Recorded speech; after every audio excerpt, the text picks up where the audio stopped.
Irmãos, abramos nossas Bíblias no Evangelho de Mateus, capítulo 5.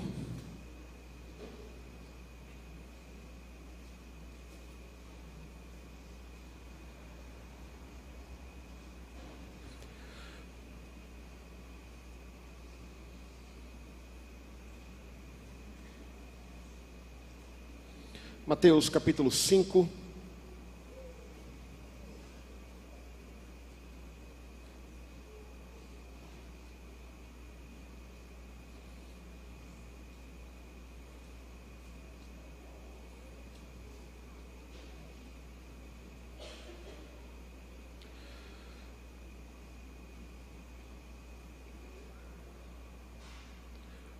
Vamos ler, eu vou ler, peço que os irmãos acompanhem, do verso 1 até o verso 12.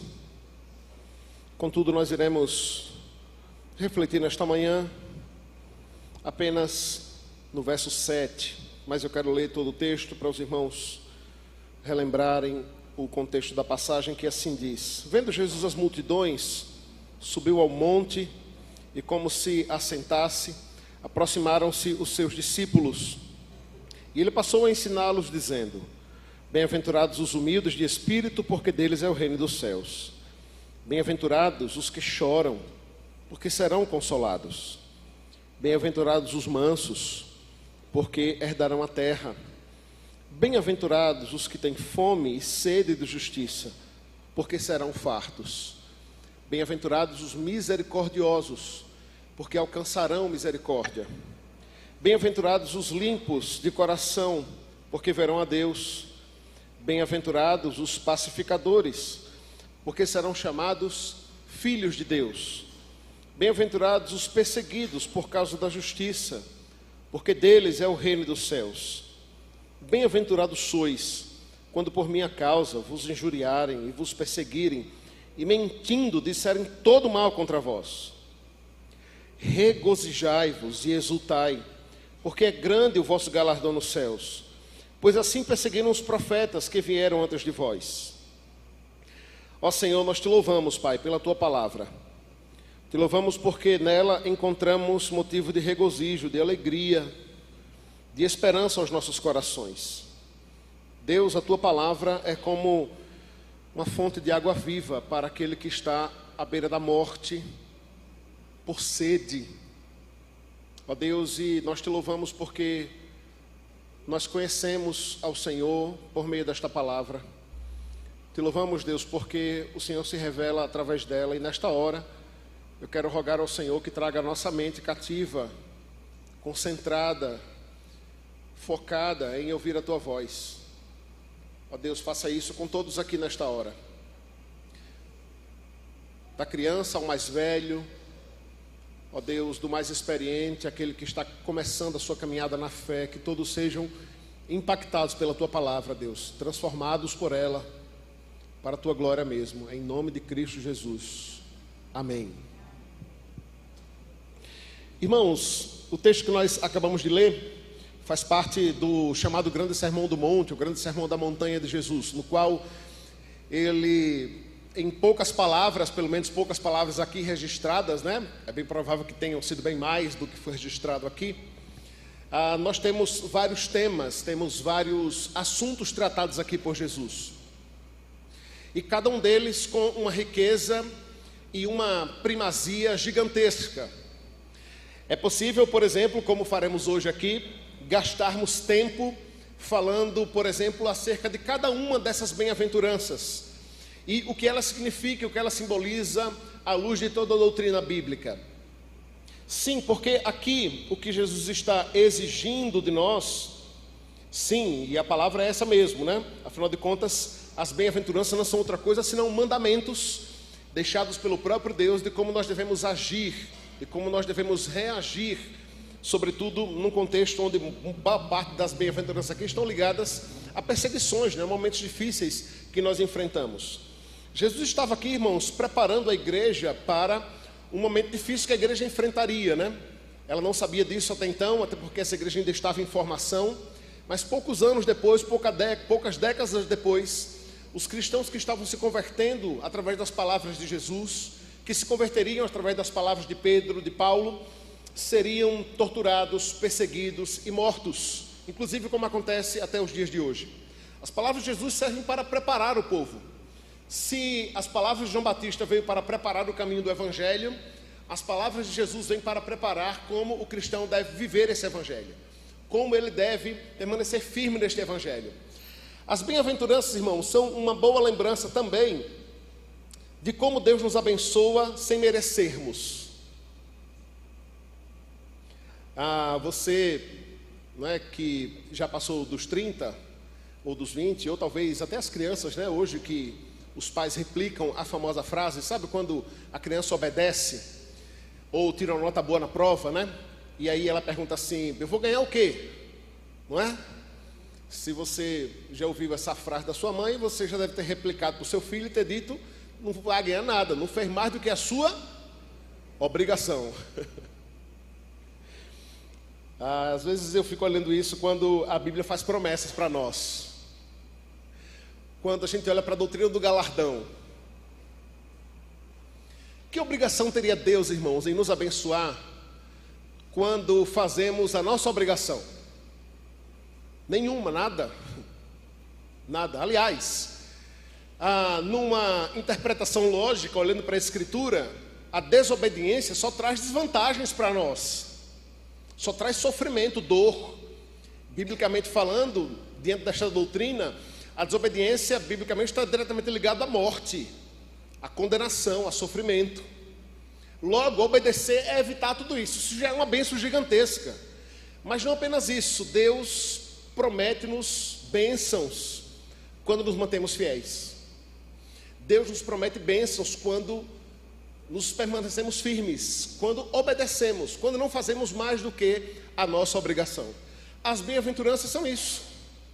É exatamente isso que é esse bloco de texto que nós acabamos de ler aí, quando Jesus faz promessas diante do modo como nós devemos agir, seguindo os passos de Cristo, o que não passaria da nossa obrigação, mas mesmo assim Ele nos abençoa.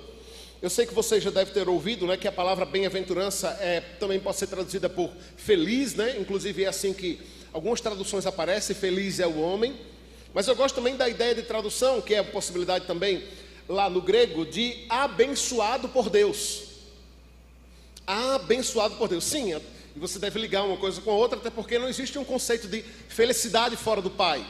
Não existe um conceito de felicidade fora de Deus. Mas eu gosto da ideia de abençoado por Deus são os misericordiosos, porque alcançarão misericórdia. Nessa bem-aventurança específica, irmãos, que é a sexta bem-aventurança, o Senhor Jesus está trazendo aqui para nós a prática de um dos seus atributos. Aliás, um dos seus principais atributos, que é justamente a sua misericórdia. E eu gosto sempre de lembrar que o conceito de misericórdia tem relação direta com a não punição de alguém que merecia ser punido. A misericórdia é quando você não imprime o mal a alguém que merecia o mal. É quando você não castiga alguém que merecia o castigo. A misericórdia é quando a punição é retirada daquele que merecia ser punido. Então, num primeiro momento, quando olhamos para o texto dizendo que bem-aventurado, feliz, abençoados são os misericordiosos, ou seja, aqueles que têm misericórdia, é bom nós lembrarmos que nós só podemos exercer essa misericórdia porque nós já fomos alcançados por essa misericórdia. Então, dizer o contrário também é verdadeiro. Não é possível ter um coração misericordioso se você não foi alcançado pela misericórdia. Aí talvez você pense assim: e os incrédulos, e os ímpios, que fazem obras de caridade, que doam grandes quantias, que dedicam a vida em prol do próximo? Biblicamente falando, isso não tem relação direta com caridade, com misericórdia. Isso pode ser uma caridade, um ato de boa-fé.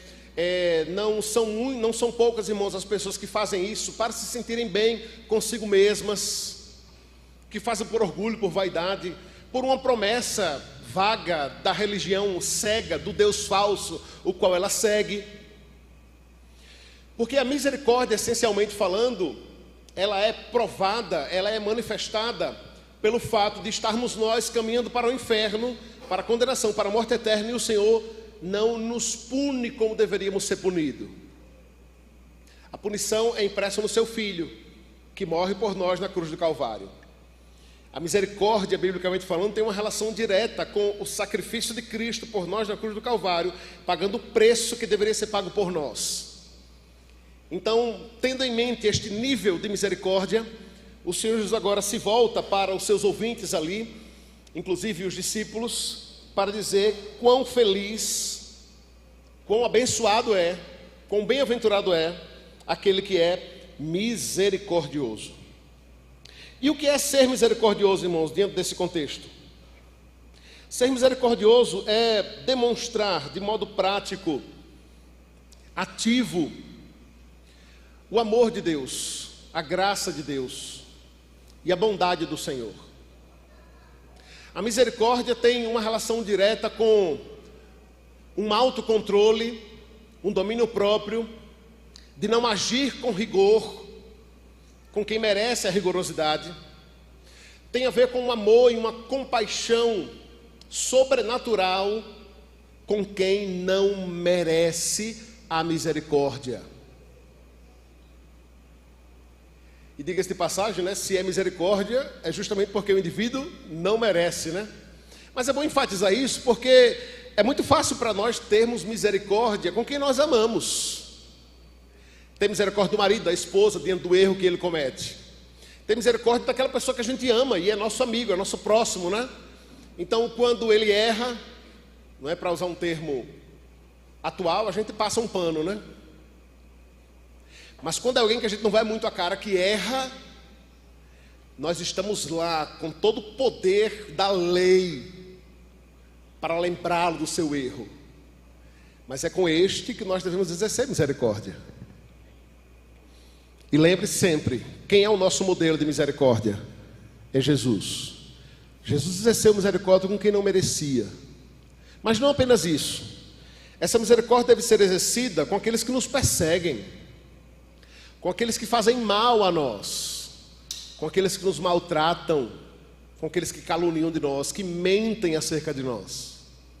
Porque ter misericórdia com quem nos ama, nos defende e fala bem de nós, isso aí qualquer um faz. Aliás, nem é preciso ser crente para fazer isso. Mas essa misericórdia, a qual é bem-aventurado, a qual deve ser exercida por mim e por você, é a capacidade de respirarmos fundo e termos... A misericórdia tem uma característica com o fruto do Espírito, né? Que é a longanimidade. Você sabe que a tradução literal para longanimidade é alguém que é tardio em irar-se, alguém que demora demais para perder a paciência. Assim é um coração misericordioso. Agora lembre-se de que a misericórdia, ela não é apenas uma ação prática e visível. Porque se essa misericórdia ela for apenas prática e visível, não começar aqui no coração, não é misericórdia. Porque é possível exercer misericórdia prática, mas no nosso coração não haver verdadeiro amor, compaixão e misericórdia para com aquele que comete o erro. Então você ajuda só para se sentir superior. Você tem misericórdia e compaixão só para ganhar likes e views, e as pessoas verem e aplaudirem. Mas será que essa misericórdia nasce aqui no coração? Será que essa compaixão e essa tolerância nasce no coração? Sim, irmãos, esse texto é um grande desafio para nós, que somos tão ágeis em julgar, em condenar, em identificar o erro, o pecado do outro. Nós, irmãos, somos iguaizinhos àqueles escribas e fariseus, com pedras nas mãos, para apedrejar aquela mulher adúltera. Todos nós aqui somos muito tendentes a isso. O grande desafio é agir como Jesus. É se abaixar, é falar com a mulher e dizer: olha, os teus pecados foram perdoados, vai, não peques mais. A atitude de Jesus ali é uma atitude de compaixão, de misericórdia, de amor, de tolerância. Não com o pecado, não com o erro, mas com o pecador. O texto, então, irmãos, continua dizendo que, assim como é bem-aventurados os misericordiosos, estes alcançarão misericórdia. Todos os textos das bem-aventuranças aparecem nesse formato, né, de promessas escatológicas, que podem ser vistas como alcançadas aqui, mas, sobretudo, eu diria que boa parte delas, se não todas elas, as promessas, elas apontam para o mundo por vir. A misericórdia aqui tem uma relação direta com essa misericórdia que é ofertada pelo próprio Deus, através da salvação de Cristo Jesus, que começa lá na eternidade, passando pelo momento da nossa conversão e se concretiza quando Jesus voltar para buscar aqueles que são seus, buscar a mim e a você. Você irá? Você estará junto desses misericordiosos que alcançarão essa misericórdia? Por que a pergunta, irmãos? Porque é muito incongruente olhar para um crente com o coração sem misericórdia e sem compaixão. E infelizmente eu preciso dizer que existem muitos assim nos nossos dias. E talvez a internet seja uma bela representação disso. Às vezes eu penso em desistir desse negócio de Instagram e tudo mais, porque olha, como tem gente com capa de crente naquele lugar. Muito rápidos, muito ágeis em condenar, em identificar o erro, os muitos erros, os muitos pecados. Muitos ágeis em ver erro, pecado e heresia em tudo.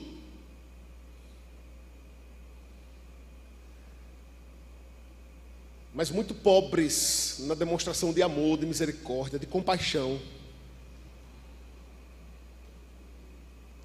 Olham para a Bíblia e olham para a Escritura e para as doutrinas com o viés do seu próprio querer.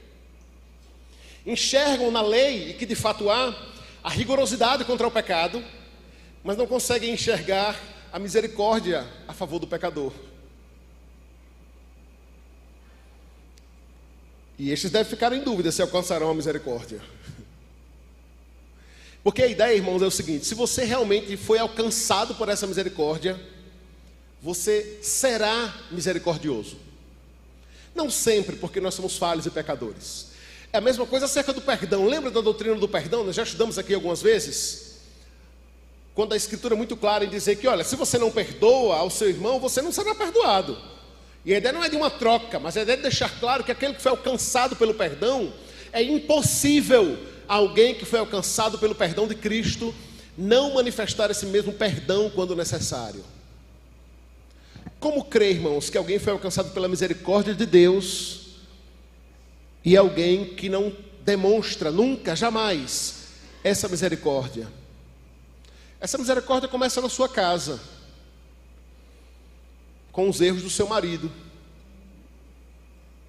Essa misericórdia começa na sua casa, com os erros da sua esposa, na tolerância que você precisa ter, na compaixão que você precisa ter.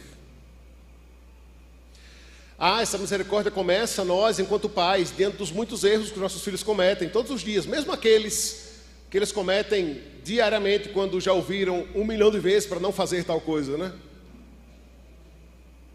Eis um belo lugar para você exercer a misericórdia. Essa misericórdia começa, e um bom lugar para ser exercido é aqui nesta igreja, com os nossos irmãos em Cristo, diante dos erros que eles cometem contra nós, diante das falhas que certamente cometemos uns contra os outros. Seja misericordioso. Pastor, misericordioso significa fazer de conta que o erro não existiu? Não, não significa isso. Mas significa, se for falar, se for abordar esse alguém, faça com amor, com compaixão, com misericórdia. Ore, prepare o seu coração antes disso. Seja amoroso com as palavras. Tenha cuidado com o tom. Considere o contexto no qual o erro foi cometido. Seja misericordioso. Talvez o desafio maior, irmãos, e com isso eu encerro essa aplicação desse texto, é sermos misericordiosos com os ímpios. E é um grande desafio que também nós precisamos exercê-lo. Porque Jesus foi misericordioso com os ímpios em todo o seu ministério, toda vez que ele saía de casa para pregar o evangelho. Você tem dúvida que se não fosse assim, no primeiro insulto que ele recebeu, e recebeu muitos todos os dias, dos escribas, dos fariseus, dos doutores da lei, nem bastava ele falar para que aqueles homens caíssem fulminados na sua frente. Vocês têm dúvida disso? Mas todos os dias Jesus ouvia insultos, calúnias, difamações, blasfêmias contra ele. Jesus curava pessoas, irmãos, e era acusado de fazer isso em nome de Beelzebu. E ele agia com a sua misericórdia diariamente. A misericórdia, irmãos, é uma bela demonstração do que é o Evangelho, do que é a graça de Deus. E é uma excelente forma prática de eu e você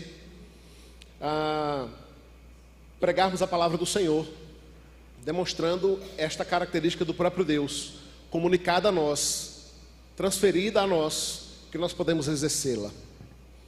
Vamos orar nesta hora.